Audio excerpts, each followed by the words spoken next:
Music and Booze with Mo is produced and distributed by the Center for Culinary Culture, home of the Cocktail Collection, and is available wherever fine podcasts can be heard. The Center for Culinary Culture, telling the story of food and drink, one taste at a time.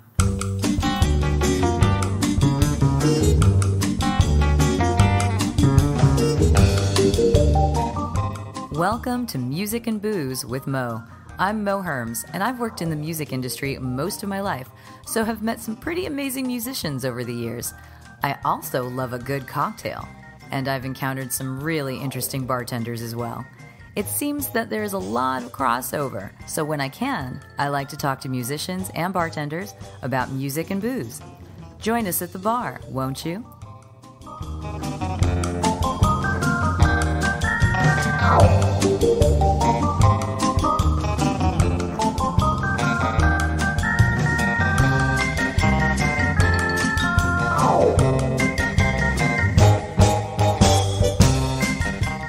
Music and Booze with Mo is brought to you by The Mermaid, a cozy neighborhood bar with an aquatic flair in the Little Tokyo area of downtown LA. Open 7 days a week, featuring tropical cocktails and snacks, The Mermaid also has a daily happy hour from 5 to 8 p.m. Follow The Mermaid on Instagram at TheMermaidLA to hear about upcoming events and check them out at themermaidla.com. Head to 428 East 2nd Street, Los Angeles, for a drink.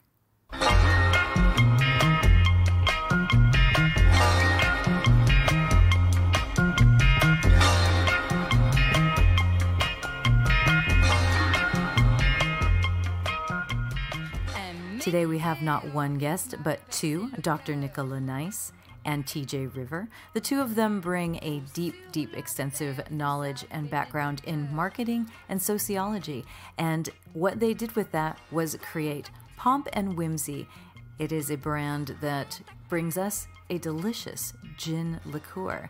So listen now on how they mixed music into all of that and a whole lot on the history of women in the cocktail world going back centuries. So yeah, why don't you guys both introduce yourselves? Nicola, you go first. Absolutely, yes. So I am Dr. Nicola Nice, and I am the founder and CEO of Pomp and Whimsy. My background is in research. I'm a sociologist by training. So I've spent the last 20 years in consumer insights and brand strategy. So before starting Pomp and Whimsy, I was running an insights agency out of New York called Think Conservatory. And about half of my work was in the spirit space, which is actually how I met my co-founder, TJ. TJ. Hello. Hi. Yeah, my name is TJ River. I'm a co-founder and creative director with Pomp and Whimsy. I caught my break several years ago at MCA Records. Absolutely, that sort of set everything in place for me, both creatively and professionally and personally. Really kind of unbelievable looking back. But since then, I've carried on doing making art for music packaging, film, key art, and ultimately a lot these days liquor, wine, and spirit. So all the fun stuff. Yeah. So you did your evolution from being in the music industry and winding up in the spirits biz just come because of the type of work you were doing? These are the client you just evolved into it, or was it a happy accident? You loved spirits anyway. Like with our, first break, so much of it is the connections. And I just met an unbelievable network of people working in the music industry. I think the most notable one in terms of how a direct sort of line that you can draw from then to now is one of the artists that I worked with that we actually carried on after I left MCA Records was Sammy Hagar, who had a tequila company. And that ultimately led directly to our relationship with Nicola and all the rest of the team. There you go. And Nicola, you in your background, you were researching, you said you were a sociology person. This is, your background is in that and studying trends and all this, but you were studying spirits as well. And this is something I remember from when I saw you speak quite some time ago, was you had all this information that made so much sense that I hadn't thought about women's role in the spirits world historically as well. Did you discover that at that time? Is that kind of how you got into it, or how did you wind up becoming full-time spirits? Yeah. So I've always been obsessed with people and obsessed with behavior. So whether that is the micro behaviors that sort of drive how we interact with things and products, or the more sort of cultural and social behaviors that sort of drive how we interact with brands. So that's always been my kind of main fascination that's sort of gone through all aspects of my career.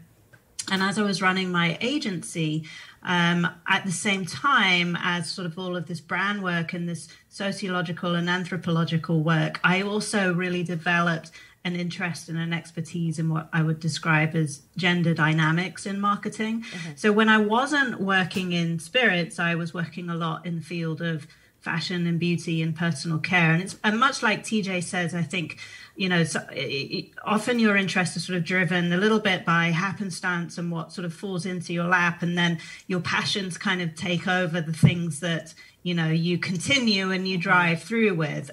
So I'm originally from the UK. And I came to New York in 2007 as a researcher with a UK-based company.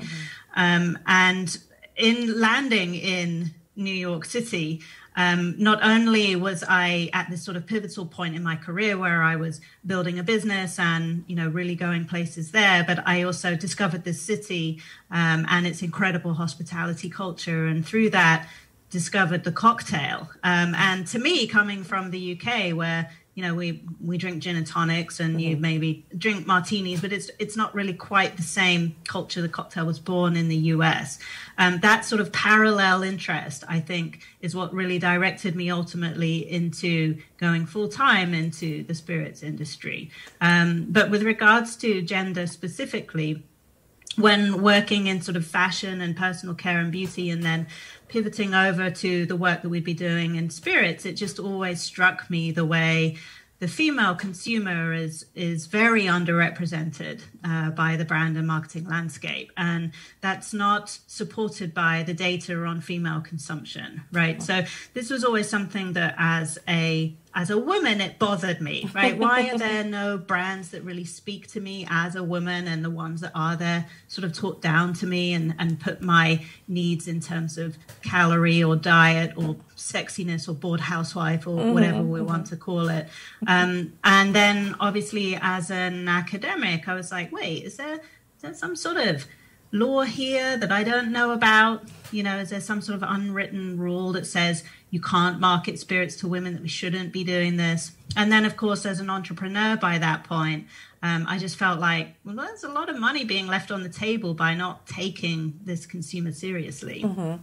So what got you together to team up and create this product? I mean, it's a beautiful product. It looks amazing. There's fun marketing around it. I like the series that you guys are doing right now with the Send a Cocktail kind of coctogram. That sounded dirty, but I'm forgetting what it's called right now. But the cocktailgram, yeah.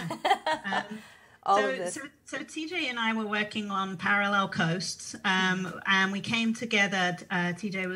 He'll tell you more in a second about his segue into this, but we came together through a client. So we were introduced through Campari, actually was the client, and it was on an innovation project developing at that time a new vodka. Like the world needed another vodka, but apparently totally. It did. But I think we during that project became not just us. Actually, there are 5 founders in Pomp and Whimsy. So there's 2 from my agency and 3 from the agency that TJ was working with at the time. And I think that we really just gelled.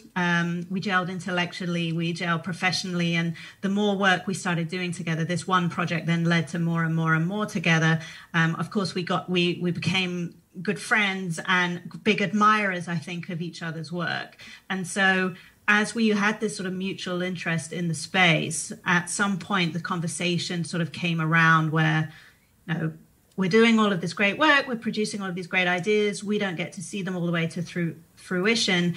And worse, we often see the best of our ideas not, you know, pissed up against a wall is sometimes how I like to describe it, getting lost in the mire and the politics of large corporations. And I think, you know, much like a lot of founding stories, at some point we sat down and said, you know, we should just do this ourselves. Thankfully, everyone decided to jump in together. So what made you guys decide on the product? You when you jumped in together, you said, let's offer something in the cocktail space. But you're offering a pretty unique product. So what was the motivation behind that? So I think that, you know, TJ and I and the other members of the team had developed this way of working together where we take insight and we use insight to inspire creativity, and then we use creativity to explore and dig for more insight. And it became this very sort of cumulative, quite proprietary innovation process that we realized we'd landed upon. And the big insight, of course, coming into this was this sort of question of why don't spirits that are marketed towards women or are just about the female story or the female experience succeed? Is it because it can't be done, or is it because it hasn't been done well? And I think we all collectively came to this conclusion that it just hasn't been done well, right? So let's start from this sort of basis that if we were to approach this with a completely fresh eye, how would we do this? And it was this. We took ourselves through the same process that we went through with clients, which is digging into the consumer. So doing a lot of consumer research, using creative as a way to help explore the consumer mindset and create vision that we could, you know, potentially build a brand into at the same time as then going deep into the category and going deep into the history of the spirit and understanding where it came from and connecting those dots. And then that's just the sort of insight piece. What then TJ brings to it is the vision of how that comes to life. And only he can describe how that part of it works, because it's magic to me. Well, I think that's your cue, TJ.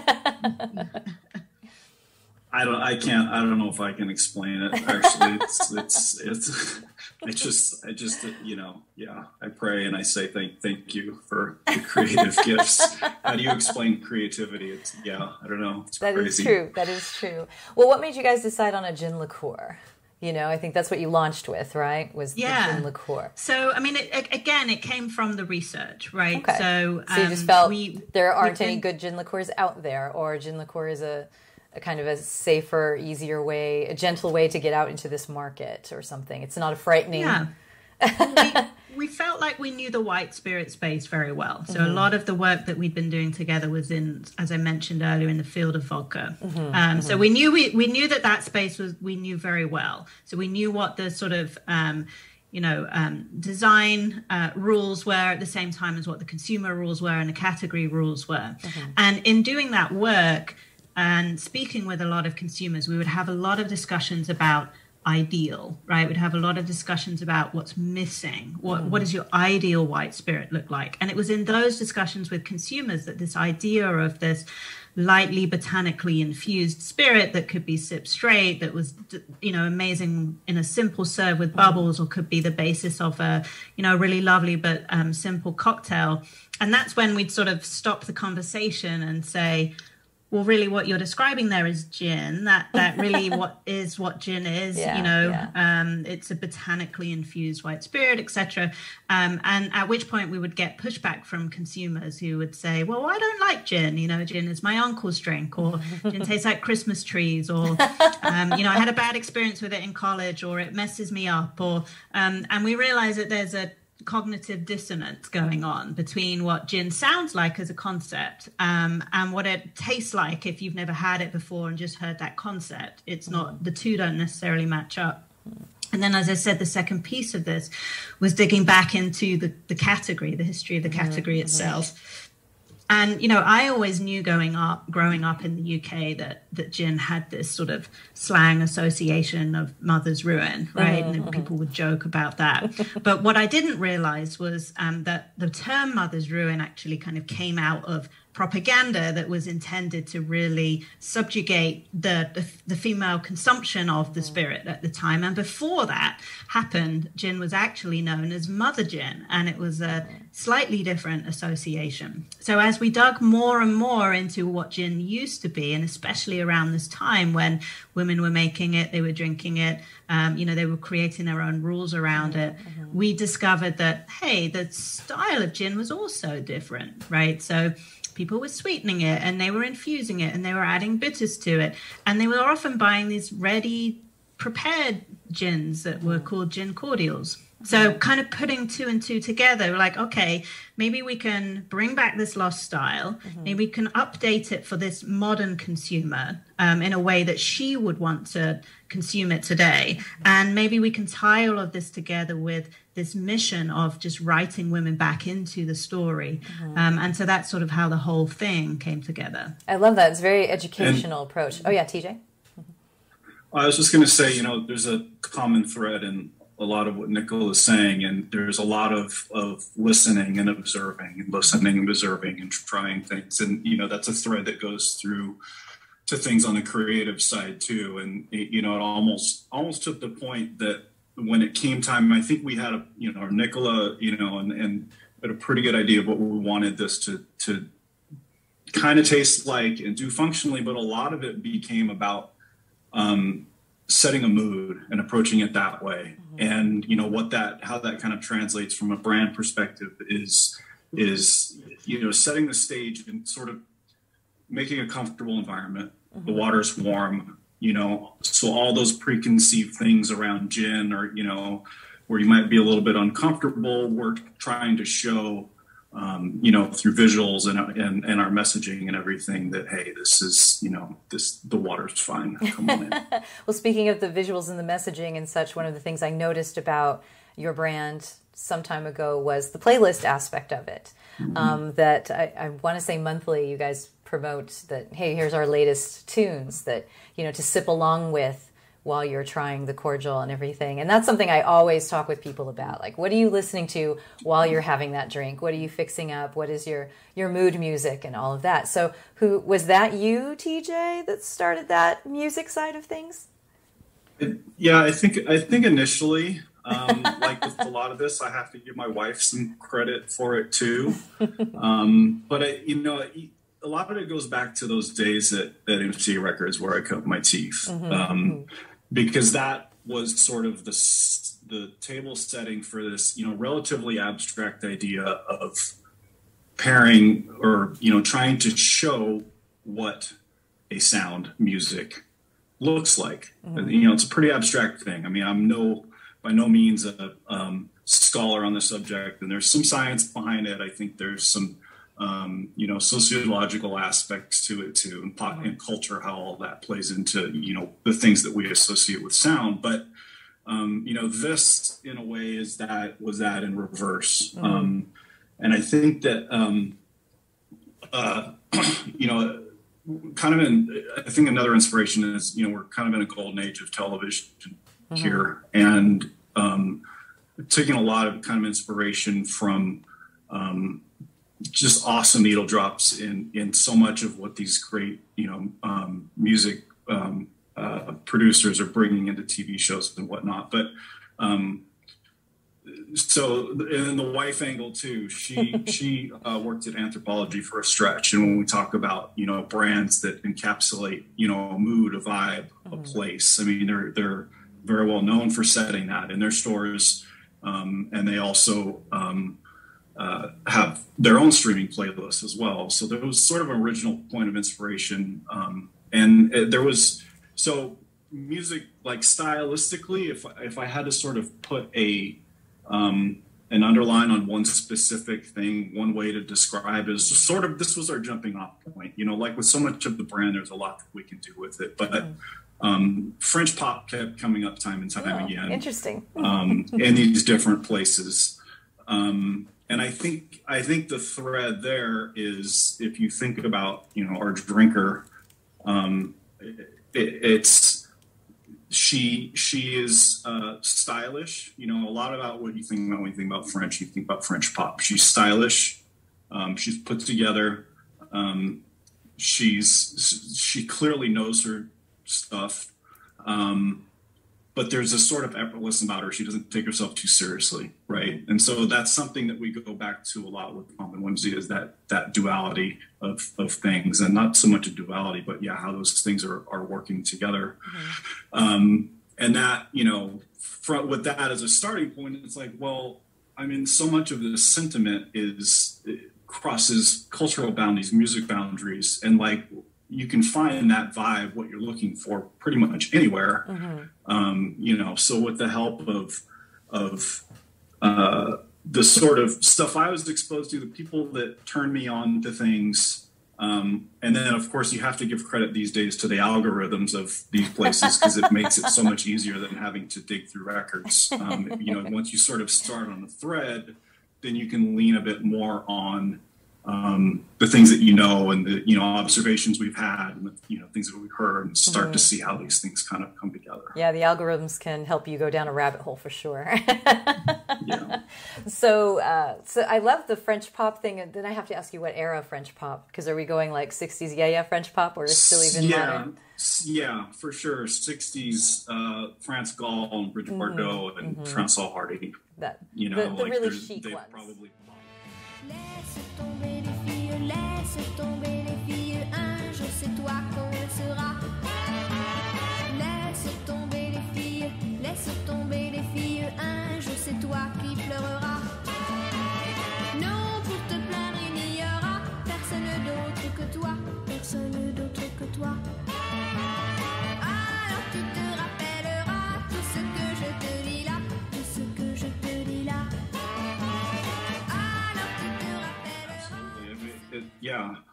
Yeah, we play music at all of our online events. So when you arrive into our virtual tasting room, you're going to be greeted with, a stream of music from our Spotify that sort of sets the tone and sets the scene before you come into the tasting room. And again, when you leave, when we cap the event.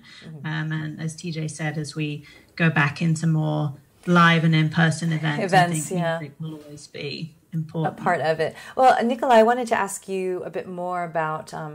it veers a little away from Pomp and Whimsy, but not really, because one of the things, as I mentioned before, and that brought you to this, was the history of everything. And you were talking about the history of gin, say, in the UK, and the Mother's Ruin and all of that, which I find fascinating, and something that we don't think about is just how important the role of women in the production of spirits has been, historically even, as well as the creation of cocktails.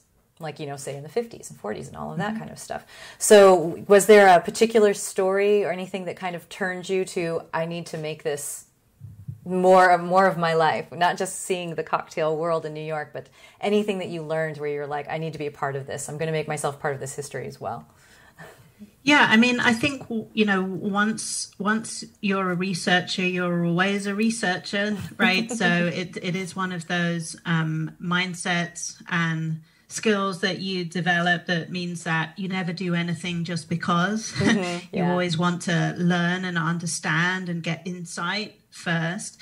And so the more I sort of dug into the history of the cocktail and the way that it is told, like I say, I came to the US somewhat of a blank slate from that point of view, and discovered it, and it very quickly became just very much a part of my Epicurean lifestyle, right? A cocktail is the thing that sets the tone for the whole evening. And I absolutely, as I said, fell into cocktail culture, fell into the wider hospitality scene around it, and very quickly became transfixed by it.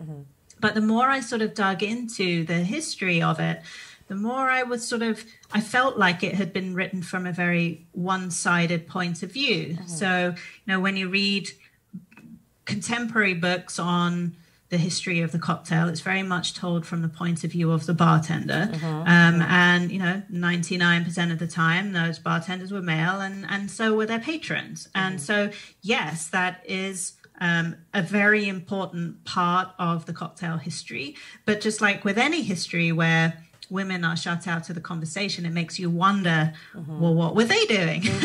And what were they saying? And what were they writing? And again, kind of always drawing this parallel between what we see in consumers now, right? And then what we learn when we go back and we look at that same consumer in history, looking at the female consumer today, because we've obviously over the last sort of 10, 15 years been going through an enormous cocktail renaissance.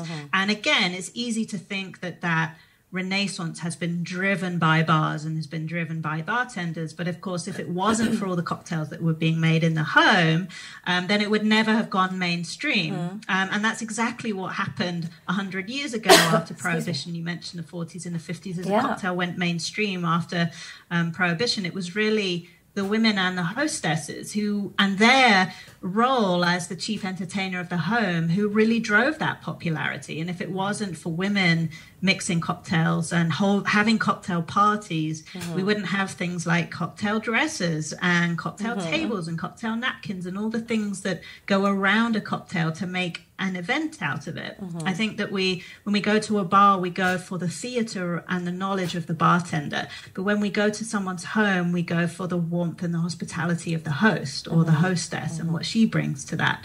So I think Pomp and Whimsy has very much been an outlet for the rediscovery all of that, and a platform and a place to bring it back and bring it to life and retell those stories and wrap it into the values and the personality of the brand. Are there any women that you discovered when you were doing all this research that stand out to you as someone who needs some more recognition, or there were just so many? There are so many, honestly. I think that it's interesting that we're having this conversation right now. Actually, of course, we are 5 days into Women's History Month. And, now, to be fair, we did try to do this interview months ago. It just worked out this way. I know. No, all of us. But but now the timing is such that we can talk about this as well.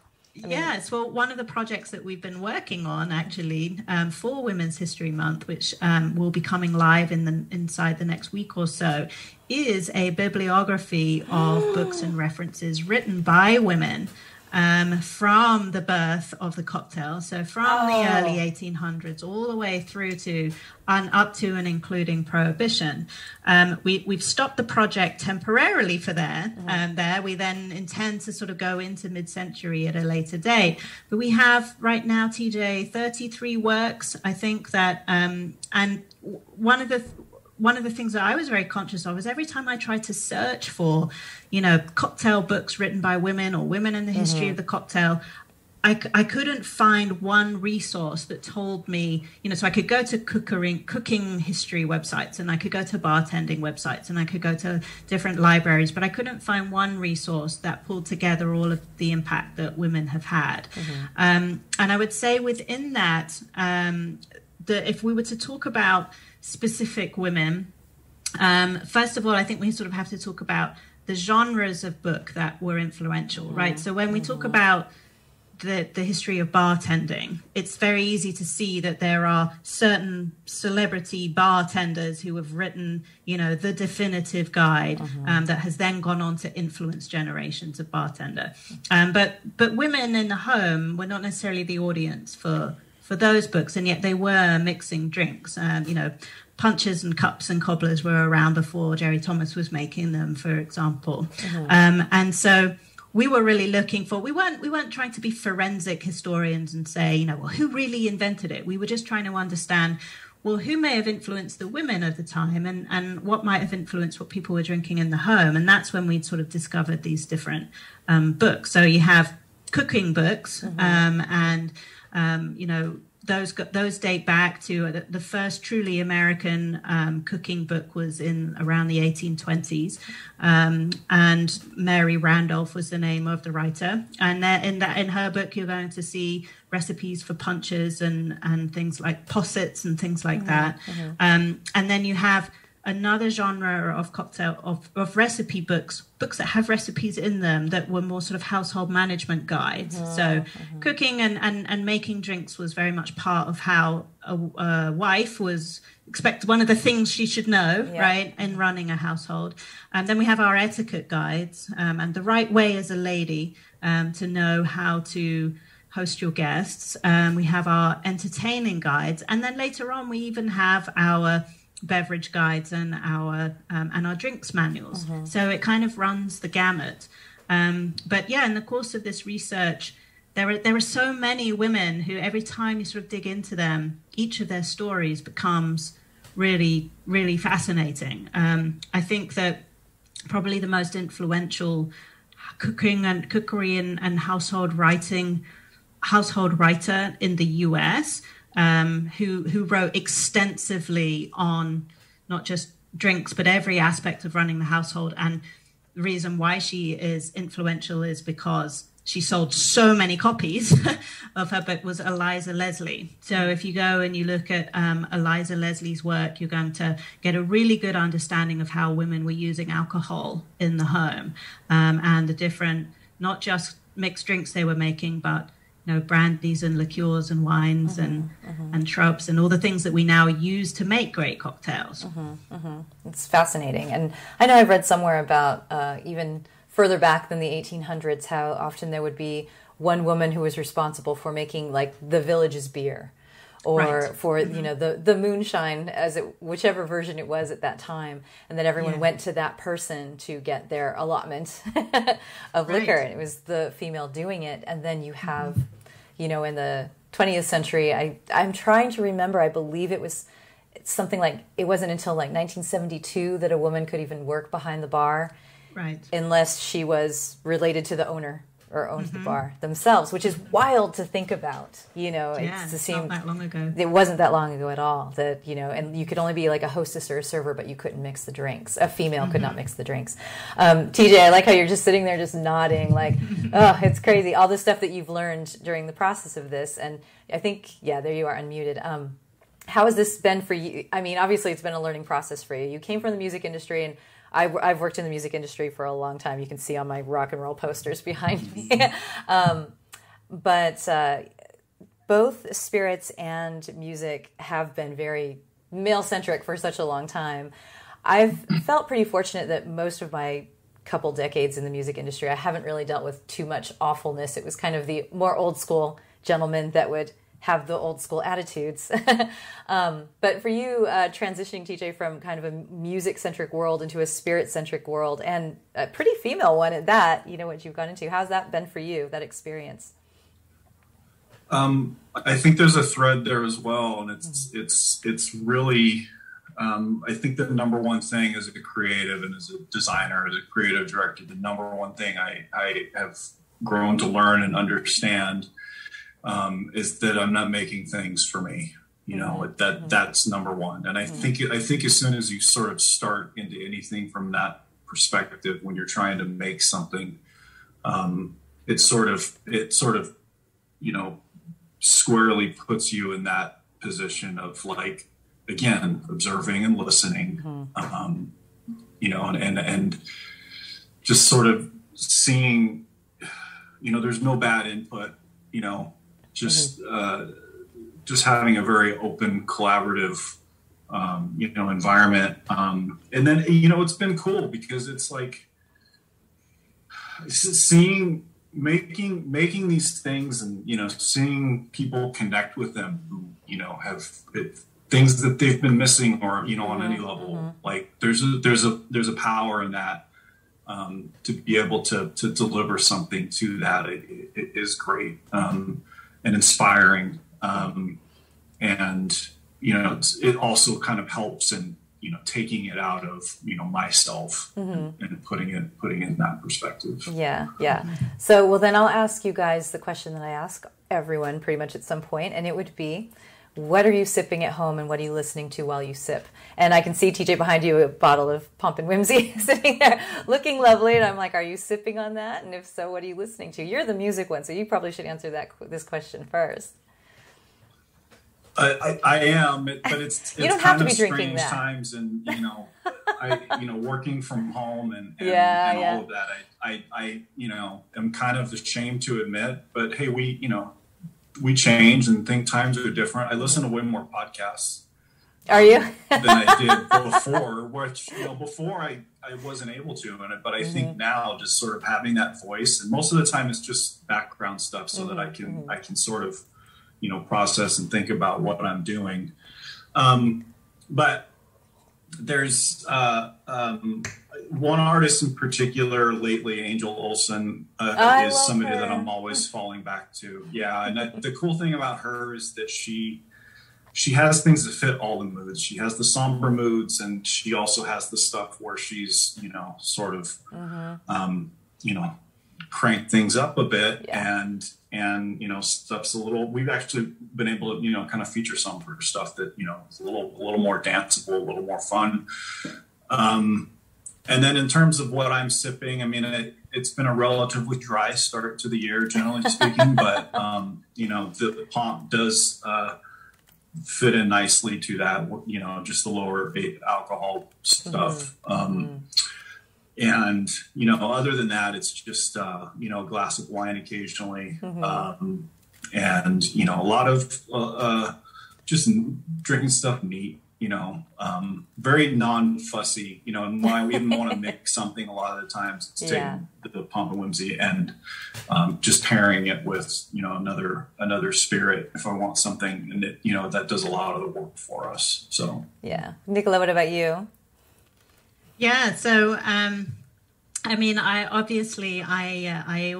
wait with bated breath for TJ's music recommendations on the Weekly Whirl, or whichever much cooler member of the team has the responsibility this week. But I just kind of on a personal level, which I guess is sort of represented in the brand. I love juxtapositions, right? So I love taking one genre, putting it with another, and making something new with it, which, obviously Pomp and Whimsy, that's kind of what we're about, old and new, and masculine and feminine, and traditional and modern, and serious and silly. And so on that sort of French pop theme, I've always loved Nouvelle Vague. And, I absolutely love, new wave music in general, but then you layer it with juxtapose it with the French pop, and it's just, it's perfect. So I love anything that sort of fits into that genre of, taking something from a different genre and then turning it on its head. That's always going to be a winner for me. And then to TJ's point, I think that at Pomp and Whimsy, we very much have the philosophy that, you don't need fancy ingredients or, difficult techniques to make a really good drink. And I would say that, probably 75% of what I drink is going to be, a variation on a really simple classic recipe. So Friday, I don't know, we happen to be speaking on a Friday afternoon. I'm on the East Coast. It's getting close to 5 o'clock. And for me, Fridays are very much about, the variation is going to be, Pomp and Whimsy with citrus, with sweet. So whether I'm making a daiquiri or a margarita, or a gimlet, I'm going to be using Pomp and Whimsy as the base, and then I'm going to be adding, the spirit flavor, whether it is with rum or whether it is with tequila or whether it's with another gin, some lime, a bit of simple syrup, and I'm very happy. Actually, TJ, you reminded me, with the low ABV has really picked up in the last couple of years just in the cocktail world, and you guys are primed for that. I don't know that I mean, I think you were already out when that stuff started kind of picking up. That's so right. You must have had some good discoveries around that during this time. We didn't jump on that trend. Pomp and Whimsy is 60 proof, so 30%. And the reason for that is because when we were doing our research, that's what our consumer told us she wanted. And then, of course, when we went back and we understood more about what gin cordials were, we realized that they came in at different proof points. And Old Tom was a sweetened gin, but it was full strength, and then cordials came basically every layer below that. But yeah, women told us very clearly, I want to be able to have 2 of these and still be in control. And I feel the same way. If a cocktail is really good, you should automatically want a second one. And you shouldn't be under the table, after a second one. Absolutely. So where can we tell people, I mean, obviously you've got the Pomp and Whimsy website where people can go learn more about you. And you guys have a lot going on that website, actually, and within your Instagram. So if you want to dive into that, like the Cocktailgram, I love this. And does that work nationally here in the United States? I haven't dived into it. So yeah, just explain these things. And we actually have more time, which makes me very happy. Just explain what you're doing, you are marketing people, but you're doing really fun marketing. So if you don't mind telling us about that, your Instagram, all of that, so we can send people your way. Yeah. Well, we're all about bringing the modern hostess's world and experience to life, right? So everything we do at Pomp and Whimsy is kind of coming from the idea that everyone loves the feeling of being a good host. Everyone loves to it makes you feel really good when other people tell you you're a great host. So we're all about how do we bring that feeling? How do we make you feel like the great host? How do we help you express your natural desire to be hospitable and warm to other people? So you're going to see that run through everything that we do. So the Cocktailgram initiative is actually something that was born out of COVID.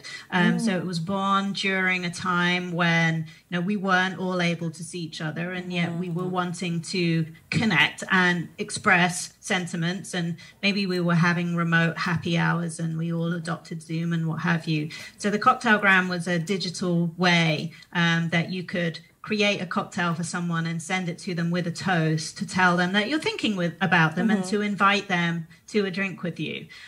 So that's really what the cocktail, and yes, they're free. It's just a digital tool that you can use through our website anytime you want to mix your own cocktail and write a personalized toast. And, if you go onto the website and you dig into our library there, you will find that there's lots of reading material. There's the lighter, more sort of lifestyle journal pieces that could be cocktail inspiration. It could be profiles of women from the history of the cocktail. It could be little hosting tips. We have a piece on the best way to toast, for example, and lift your glass. And then shortly in the next few days, probably by the time this goes live, you'll be able to access our bibliography if you want to take things a step further. Super, super wonderful. And then TJ, I'll ask you about the playlists. I know that you aren't the only one responsible for them these days, but the playlists are weekly, or tell me about the playlists. They are. They're actually current. We're trying to figure. They're actually currently parked, but we do have the playlist on Spotify. I believe it's Pomp and Whimsy. We've gotten really lucky with the Pomp and Whimsy handle so far. Pretty much everywhere. You haven't had to compete Instagram, with anyone. Spotify, website. But yeah, we're trying. There's a kind of reinvention of what that might be, and I think a lot of it is going to be how it's going to be as we come out of COVID, and a lot of that music expression is going to have a bit more IRL expression. And then I hope to see a bit more of it kind of come into our advertising and stuff as we can, depending what we can get away with. Yeah. Licensing and such, yeah. But we know some talented people too, so I think there might be some different kind of expressions of music, in different ways as extensions of that original idea for the playlist. And when you started doing the playlist, was it just to give people here's a mood for you? I mean, what made you start? It was just that. That's exactly it. I mean, even though the reality might be that we're drinking alone, and sometimes drinking in silence a lot of the times. True. I think setting a sort of aspirational view of hey, this is kind of inspiring. Let's make a drink and put on a record. It was very much, just, a lot of it too is just to encourage the whole idea of a weekly whirl, or, sometimes we say whirl a while. This idea to just sort of take a pause in your day, and just spin around a bit, forget about your worries. I love that very, very much, because we all need that moment. And especially now, as you were saying, we're in this COVID time, which hopefully there seems to be light at the end of the tunnel there. But we are home, we are alone, and we need something to kind of change things up a little bit. And I can say that something like this, listening to a list that somebody else made, not me. I didn't have to do this work. Here's a cordial. I can just pour it in, maybe a splash of soda or a squeeze of lime, and that's all I want. I don't have to work. I don't have to do anything, and just sit down and relax and enjoy it. And I appreciate that you guys have. Right. And you've created the full package. Sorry. Yeah. When Nicola talks about, being the best host you can imagine, that is 20 people, it's 4 people. Sometimes that's 1 person. Sometimes you want to host yourself and make it something special, and that I think that spans a lot of experience. It does, for sure. All right, well, cool. I think we've been talking for a little bit, so I think we can wrap it up. I don't know if you want to remind folks of where they can find you, whether it's individually or just you want to send them to Pomp and Whimsy or, whatever. So rattle off your Instagrams and all of that. Well, Teacher's already shared. Our handle is pretty much the same it's across all all of our socials, Pomp and Whimsy. All right. And I mean, if you want to find a bottle, you can certainly find us. I think we ship to around 13 states online, or if you're in California, as I know you are, Mo, you can go into your local Total Wine or your local Bevmo, and in many, many more independent retailers across the country. Yeah, which is fantastic, really fantastic. So don't go away, but I'm going to say thank you very much for being a part of this today. I really appreciate it, and love the history lesson, and love that you guys are looking out for us, basically, with the work that you're doing. So thank you.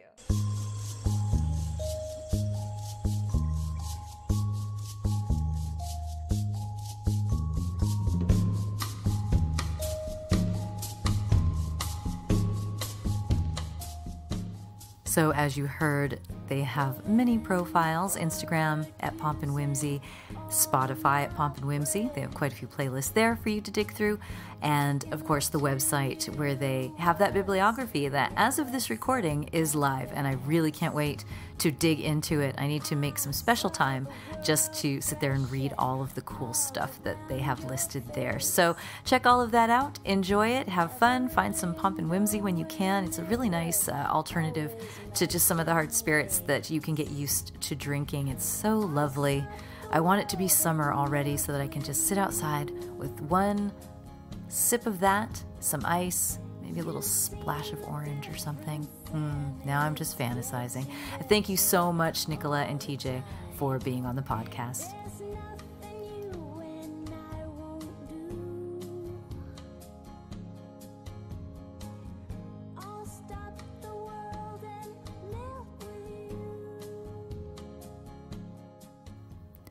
Music and Booze with Mo is brought to you by Barkeeper, a head shop for cocktail lovers, located at 614 North Hoover Street in Silver Lake, Los Angeles. Stop by for barware, vintage glassware, a carefully curated collection of spirits, and one of the most impressive selections of bitters anywhere. Follow them on Instagram and Facebook for information regarding spirits tastings. That's barkeepersilverlake.com, and also in the Virgil Village neighborhood of Silver Lake, Los Angeles.